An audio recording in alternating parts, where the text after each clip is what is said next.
Alright, hey everyone, I'm Asante, and welcome to or back to my channel. For this video, I'll be drawing Rihanna and showing you my process from start to finish. Not really a step-by-step, but more so to hear my strategies and thought process behind it. How I went from just a blank piece of paper to this final product right here. I'm not going to waste too much time, I'm just going to jump straight into the process, but before we get into everything, if you're liking what you hear and see, don't forget to hit the like and subscribe buttons. If you want to see more content just like this, I appreciate it, of course, and it also helps get my videos out there to reach a more larger, more broader audience. Starting off, here's the materials I'm using for this drawing. I'll make a list in the description, and all of these I just got at my local arts and crafts store. I'm from Ohio, so for me, the most mainstream one is Michael's. Just do a Google search for you and your area, or you can order online if you're patient enough. Paper itself, I'm using toned paper. Looking at the reference image, I felt it would look really good on there. And then followed up by that is a mechanical pencil. I think it's the best to use the mechanical pencil for your outlines when you want to place a new detail, but you don't want to really fully commit to it because the graphite is so light and it's easy to erase. Unlike charcoal, but even still, make sure to keep your hand light and steady. Don't ever press down hard unless you're fully confident in what you are drawing.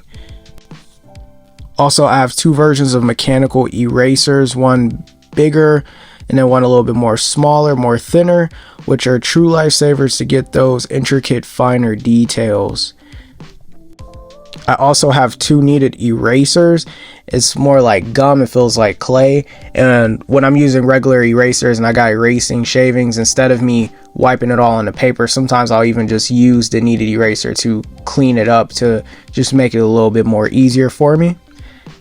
I got a few blending stumps, but I mainly only ended up using the smaller one. For the charcoals, I'm using 2Bs, 4Bs, and 6Bs, just meaning the higher of the numbers, the more darker shades of black. For anyone that's fresh or new to art, or maybe you're just curious.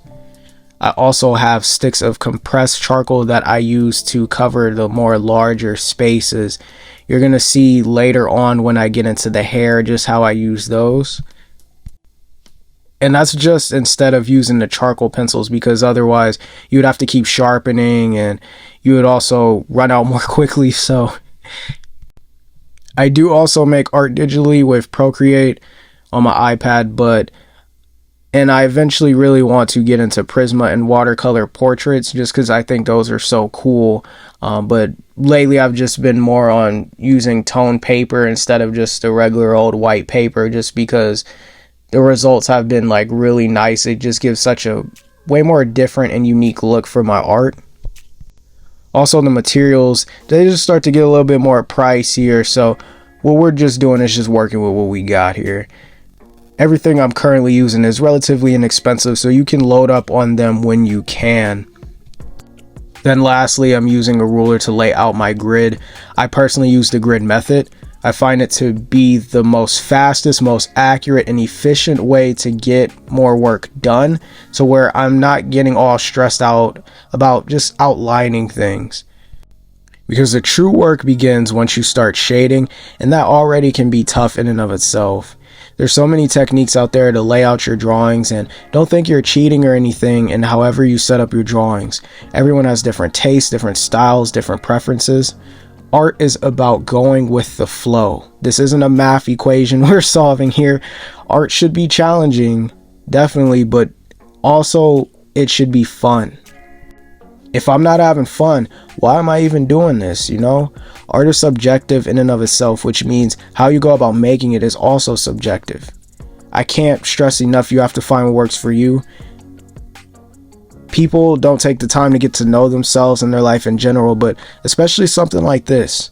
I've personally tried other methods and the process can take me just way longer, can often leave me frustrated, it's demotivated me, it would just make me not even want to keep going.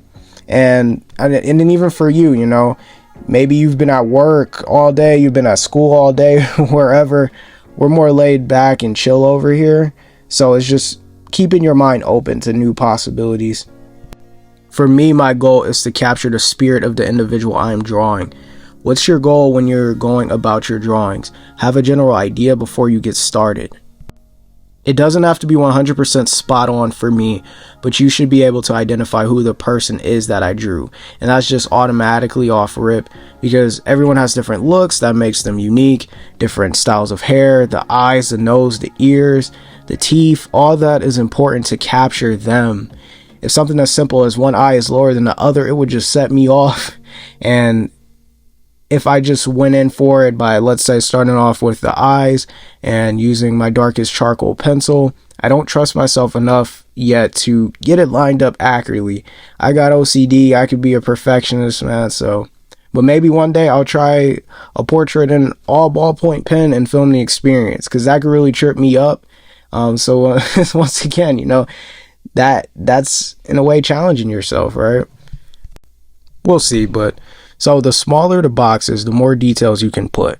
And even with the grid method, there's different ways to tackle it. You can focus on one box at a time if you're more newer to portraits, and if you're more advanced, you can just eye it like how I do. As you can see, I don't place every full detail in the box, as it's not that necessary. I've been drawing for most of my life, so I'm able to sort of eye things and measure the reference photo with either my pencil, or I'll just create space with my fingers. With the grid method, the only downside I've really noticed is making sure the lines are lined up straight with the paper. Because I'm doing it so long, it's just more easy to just do it now. I could literally just do it like there's no problem. So, because if not, it could mess your outline up and ultimately mess up your drawing completely. Once you get started with the drawing, start wherever you please. It doesn't matter, honestly. No need to stress, because everything has to get done eventually. Like for me, I love to draw eyes. That's one of my favorite parts in portraits. I can't stand drawing limbs and clothing, but it has to get done too. Understand all the greatest artists you've ever seen. They didn't just wake up and was all of a sudden the best. And the difference between them and everyone else is not only do they practice, but they have the mental capacity to endure challenges that show up. They don't give up. They don't doubt themselves. They push themselves. So while you are saying you can't, just know they are saying I can and I will. Some food for thought when it comes to getting better with your art, or really you should apply this to your life, period. This is actually the secret to how you manifest anything you've ever gotten in your life, or that you can get in your life, is a 3-step process of see it, believe it, and achieve it. Which, quick plug, I discussed this idea in more detail in my Ariana Grande portrait drawing video, which you can go check out, and I'll put the link in the description. But why I mention it here is because it's important to visualize stuff before you do it. Your art, when you think about something you want to draw, have fun with it, get creative with it in your mind. Because if you're able to see it, it'll be easier for you to believe it, then you can do it. So then you can actually achieve it, you see?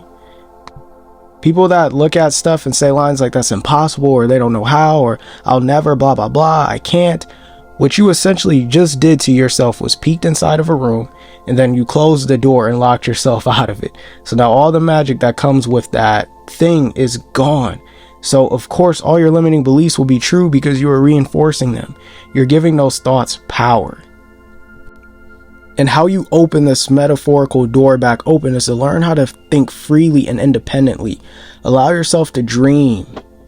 Then eventually the door will open back up and you can go back inside. Giving a tutorial and a step-by-step on how to draw, for me personally, I just can't do it. Not without telling you the psychology behind it, because if I'm being 100% transparent with you, I don't know how to make my art. I truly don't. I'm not saying it to be like an asshole or whatever. Every single thing that I do is trial and error. You'll see it through my video. It's all about finding what's going to work best and what doesn't.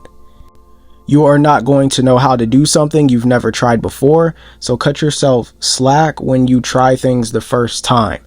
That's really important. When I look at my reference image, it's about being observant. Art in a way has its finesse to it. I know that the object I'm drawing in real life, it's 3D. So what that means is it has layers to it.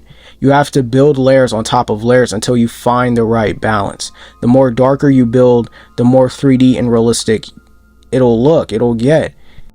There's also different values, shades, and tones. So the dark slowly should be turning into the light, into the whites. For example, it doesn't make sense for me to put charcoal, just my darkest pencil, in the middle of her forehead because that's where the light source is coming from. You see, so I'm going dark around the outer edges of the forehead, and then what we're doing is going in with the eraser in the middle to create the light that's casting. And that's the same for the lips, the nose, and the eyes, you name it. Her hair, I filled the whole space with black. Then I'll come in with my mechanical eraser just slightly, flicking out until it gets down to gray and then to white. Because I've added so much charcoal, I have to constantly blow on the paper, so things can get a little bit messy. Charcoal could get on your hands, on your desk, but that's all worth it once you see your final piece. Hair is soft and it's delicate, so you shouldn't be pressing down hard to blend it all in, because then you'll have to keep redoing it. And you could be pressing down hard to try to replicate the smooth look, but that just means you didn't use enough charcoal, because really, if you put enough on there, once you do like a little bit of a wipe and you kind of just like go in, it won't be too bad. I honestly just use my finger to blend it all in. The skin, when I make the skin and the clothing, I use a napkin or tissue paper, and then that I'll more than likely press hard, as I can create a more smoother look, because the skin is smooth, right? Your clothes, they're soft, right? So it's gonna be a little bit more of a smooth look to it. And also, if I press hard with my actual finger, because I don't have that much of the graphite or just the charcoal on there, it's gonna feel weird because you're just rubbing on the paper. So that's why I'm using the napkin in and of itself. I personally use my blending tools for more of the smaller, more intricate details. I only use my blending tools for the larger spaces when I'm getting towards the end and I just want to clean it off a bit just for my next drawing. So you'll typically see me using them for the backgrounds or the clothing if I'm going to cover the larger spaces. Then drawing the hand tattoo, it was an interesting process because I'm literally making art of someone else's art on someone, you know, so it is kind of strange. We're just trying to do the best that we can, and that's why the grid method is so helpful for when you get to points like those, because where you can just focus, it allows you to just focus on one box at a time, so it's lined up the best to your ability. The white charcoal pencil you can use for the highlights and light being casted in your drawings. It's going to look more better on toned paper and really have a pop to it. With white paper, it does work too, just only when you have a lot of the black charcoal already on the paper, so then you'll actually be able to see it, of course. But then I end up using the white charcoal for the nails, all the jewelry in this drawing. For the jewelry, it's just trial and error, once again, being really observant. The choker specifically had rows of diamonds, so I just focus on those. Add some black for the shadows, did a light blend, and then went back in with the white charcoal to add the glow effect, and it ended up working out for what I needed. Then I tried to use it for her eyes too, but it just ended up taking me out of it. It didn't really look right for me, so I'm just so used to using white paper, and the image was black and white, so that's why I just made the image black and white instead of keeping it with colors, because the original image is so vibrant. There's so much going on. It's very busy, and so because you're trying to replicate it when you're in the middle of the process, it can be distracting if you're not more seasoned in making your art. So unless you've either making your art colored itself, like you're using colored pencils, or maybe you're doing some kind of painting, or B, you're just pulling it back up but you're waiting towards the end just because you're putting the finishing and final touches on your piece, which is what I end up doing for this one. Then really quick, I'll show you a little behind the scenes on how I find my reference images and just the setup process. So I already had in mind I wanted to draw Rihanna because I did one years ago and I just wanted to try it again. I felt like I can do better. So what I'll do is search ideas up on Pinterest. I know a lot of other artists do that, or you can just use Google too. That definitely works. Once again, your art should be fun, so find the best image that calls out to you the most. I ended up going with the one just in the hood. I thought it was very unique, very different. Also, for the grid method, I'm using my iPad, and in the app store, there's this app called Drawing Grid that I downloaded. You can even label each individual row on your paper and even on the app to make it as easy as possible for you. I have no promo or sponsorship or anything, so all the stuff I'm mentioning, I'm really just mentioning it just to throw it out there. I've found those things to be useful for me, but that's just besides the point. We're just making sure also before I place the photo in the app, I know how many columns and rows I have so I can put it then on the app. So that's why I map out on the paper first. If the rows don't fit for your paper, that's when you have to make sure not only was the image originally large to begin with when you chose it, but that you can crop the image and then edit it to just make sure that it fits, because you're trying to make it fit the best that you can. It won't always be perfect, but if you really like the reference photo and you really want to do it, that's when you have to get good with learning how to eye things out and just measure things, or that's when other methods like the Loomis method and stuff like that comes into play. You can even add extra and additional lines within the boxes too if you really want to get the details specific, but I don't think all that's necessary. And then also showing a little bit behind the scenes on what I'm actually doing when I make my art. So while I was making this Rihanna drawing specifically, I went back and listened to a lot of the songs she's had over the years. But really just did it just to get me back into the spirit, because it's been a while since I've listened to her music anyway. And it's almost like I'm channeling her or something. I don't know. But really it keeps me motivated and inspired to capture her likeness. And in my last video, I drew Harry Potter. And when I was making that, I was actually binge watching some of the movies. But yeah, honestly, I listen to all kinds of different music with different genres. Sometimes I'll watch a YouTube video or listen to a podcast, but it's kind of more tough to do that when filming.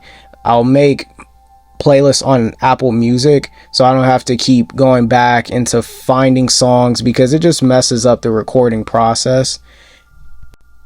Also, comment your favorite Rihanna song if you're a fan of hers. She's made some just classics over the years, so everyone has to have at least one. What's yours? Let me know. Mine's it's kind of hard to choose, but if there was a gun to my head, I'd definitely just say Wild Thoughts. But as I'm speaking, understand I'm putting myself in the shoes of others, so I don't know where everyone's coming from. I have to think from the higher perspective.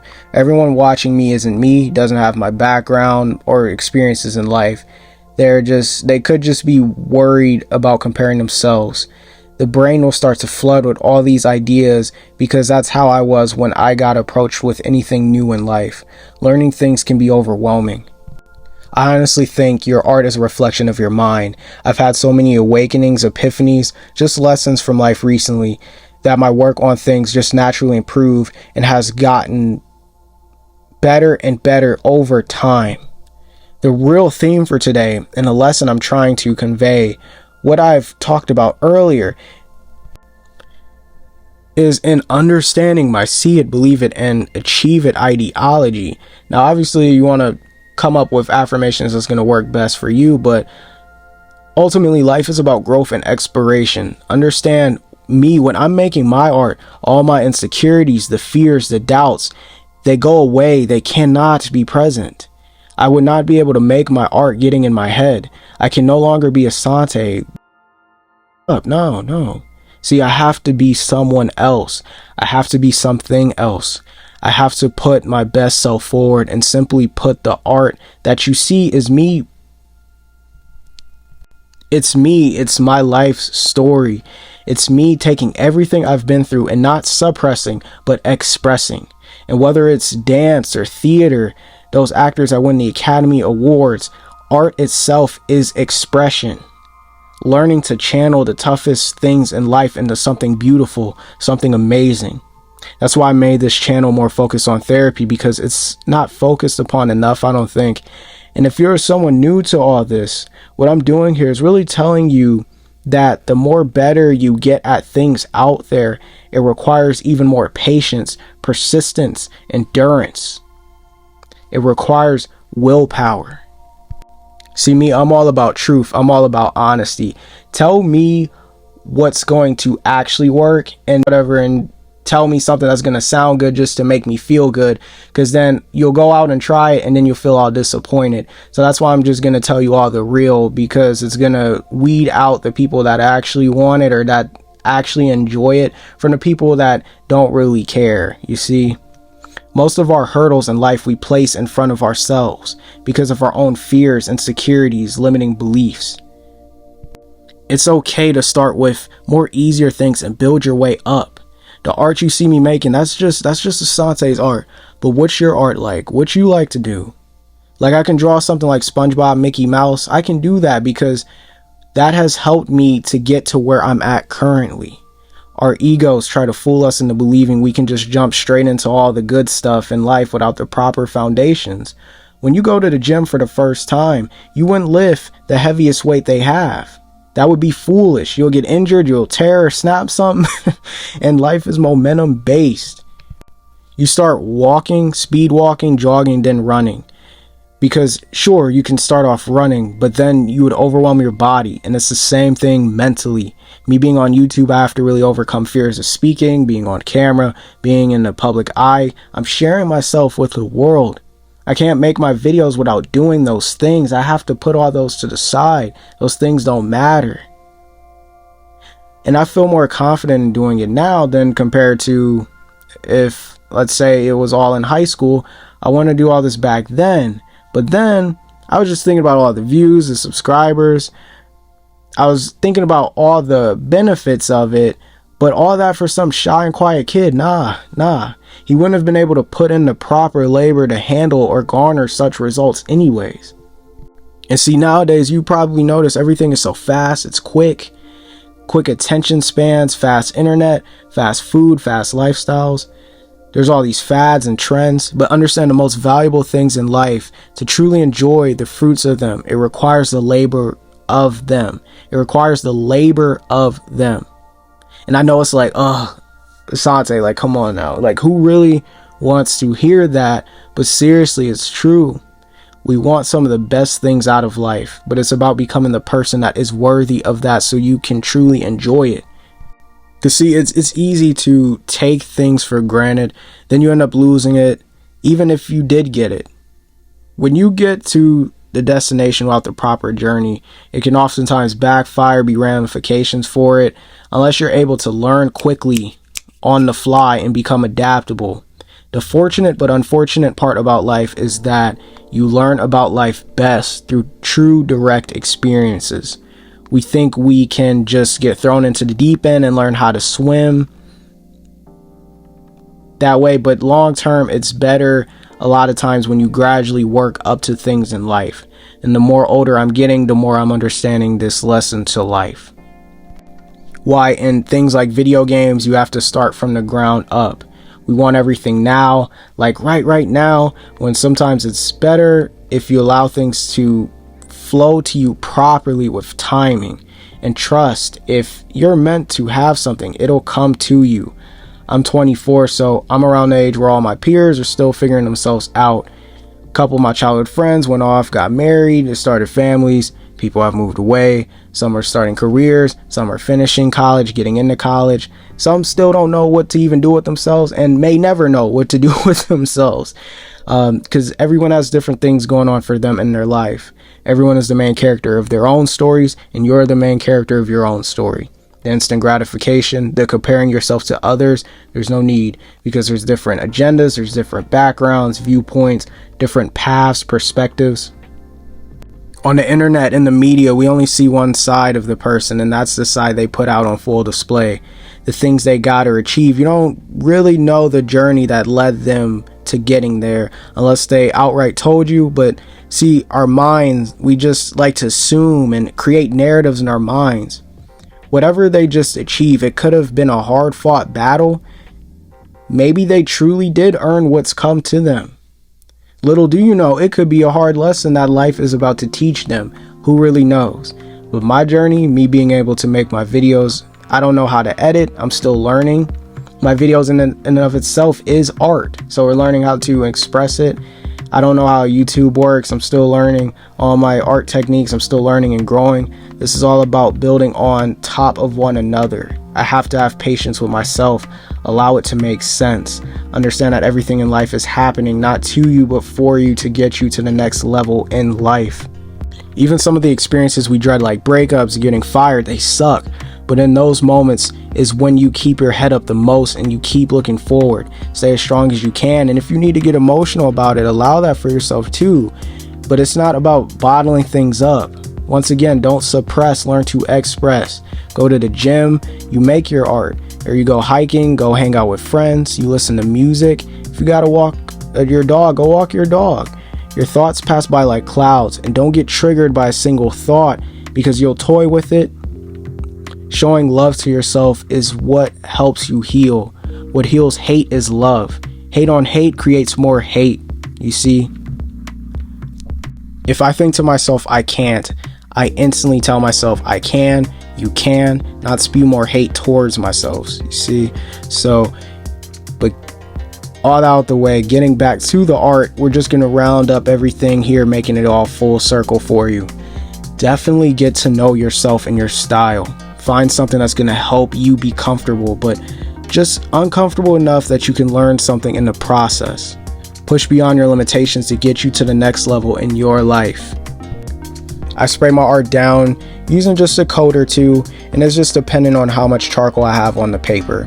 Just because, let's say if I were to take my hand or something and just slide it down across the paper, that would ruin the piece. So this makes it more permanent so you don't get charcoal on your hands or anything when you touch it. But try not to spray too close because it'll create drips on the paper or the canvas you're using. And I've had that happen to me too. It doesn't look super bad, but it'll be kind of noticeable when you go up close. And yeah, what you should be looking at right here is the final piece. If you made it all the way to the end with me, I thank you so much for watching this video. If you like what you see in this video, like the video and subscribe so you can see more content just like this. Let me know your thoughts in the comments on anything that I've said or I went over in this video. I will see you in the next one. Take care.